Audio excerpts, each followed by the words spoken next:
Hey, good morning, 99ers. I didn't really get to finish everything I wanted to say about the 99 challenge. If you don't know what I'm talking about, I am challenging people who are maybe a little bit interested in adding some purpose and creativity to their lives to do a 99 creative project in 1 year challenge. And so I feel like a lot of people decided not to take it because they could not imagine fitting 99 projects into 1 year. So I'm going to give you some ideas about how it is possible. Cat, sorry, just bit me. Anyway, so one thing is if you do 1.8 things a week, you know, that's just like a sketch or a drawing, and that may seem a little intimidating, or you can think about it as 8.25 things per month, basically. And so, yeah, that's still, especially if you're working full time and have kids and stuff, it seems really impossible. How are you going to do that many things? And some of you like to take a really long time working on your paintings, and maybe you want to take like a month on one painting because you're working with oils or something. So I'm going to give you some ideas right now about how you can still do your 99 and take your time with your most favorite projects. Last year, my project was 99 paintings. This year, it's 99 creative projects because I want to branch out and try some other stuff. And it's easier for you guys if you think of it as 99 creative projects. One of the things that I have started doing while I paint is, or when I wash dishes, anything, is I'm a member of audible.com where I get to download an audiobook once a month, and I'll go through one whole audiobook in like 1 day because I love it so much. So I put my headphones on and I get busy working on my paintings or, you know, washing dishes. It's just really good. But the ones that I have loved the most are about creativity and art, and one is called The Art of War. And I forgot the author's name, but I read 2 of his books. And he talked about perfectionism. And one of his stories is about a university art department had an experiment where they had half the students in one studio and half the students in another studio. And they told the kids in the first studio, you have 1 month to make the best pottery that you can make. And then you have this other studio, and they said, you have 1 month to make as many pieces of pottery in 1 month. So they took a month, the kids did their things, or the students did their things, and then they put all of the pottery that was created in one room, and they had somebody go in and pick the very best pottery. And there was no, like, nobody could tell which group did what, right? Well, the most interesting pottery and the pottery that was found to be the most beautiful or artistic was not the ones that people had fussed over for the month on one piece.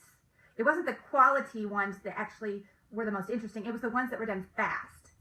So because these kids didn't have time to fuss and nitpick, they were freer in their creativity, and they actually produced better art by going faster and just trying to get the quantity done, not the quality.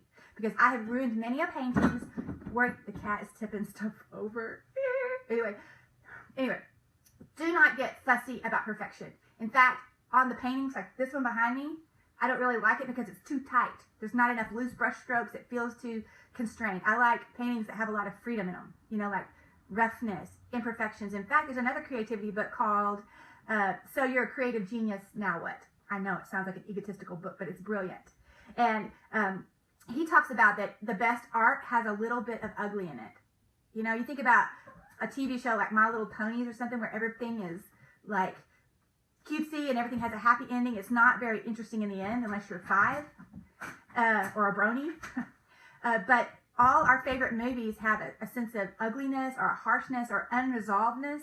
So really good poetry, good paintings, good movies, good music has some dissonance in it.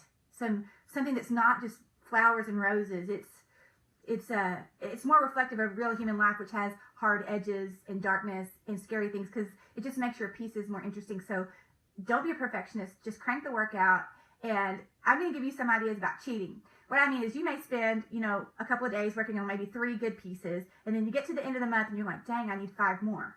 Well, I'm going to give you some ideas that you can count towards your creative projects. And one is like you can write a little journal entry that's kind of poetic or an essay. You can make a really creative, thoughtful post on Facebook.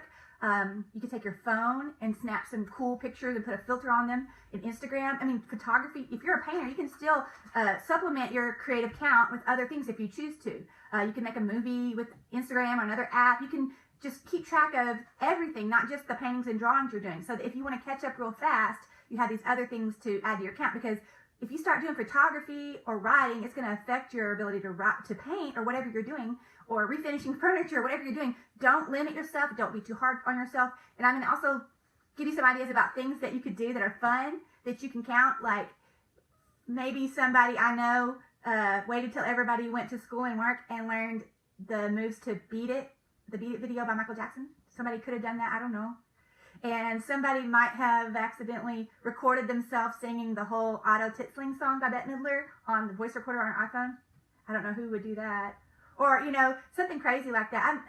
You know, this year, whenever I did my 99, I did not keep a good inventory. And so at the end of everything, I thought I did 104, but I'm still finding paintings, partial paintings and drawings that I didn't even count. So I went way, way over 99. So this year I'm keeping an inventory. And it's not as difficult as it sounds, but I suggest that you keep a little list either on your phone or like on a notepad or in the back of your checkbook. Just kind of keep a track of everything. That way you feel like you're making some progress. And the other thing is, if you get to the end of it, you can always cram. I mean, you can cram. If you think about it, if you get to the end of the year and you have like 70 things, you can get a pack of Post-it notes and draw smiley faces to count. It doesn't matter. The point is the process.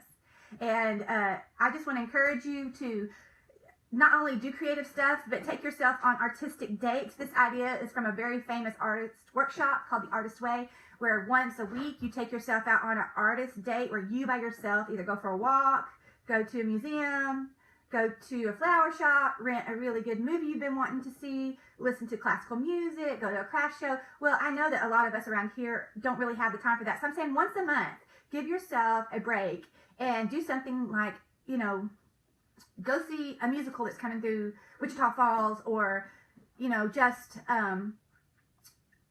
go to a concert. It can even be your high school band concert. It doesn't matter.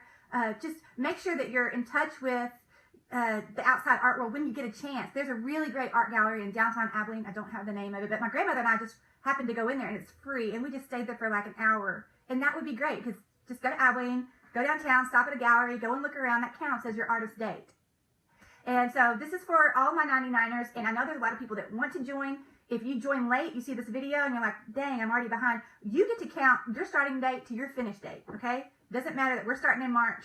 You can start in October to October. It doesn't matter. This is about whatever you want to make it, okay? So writing, journalism, photography. Oh! Stupid cat.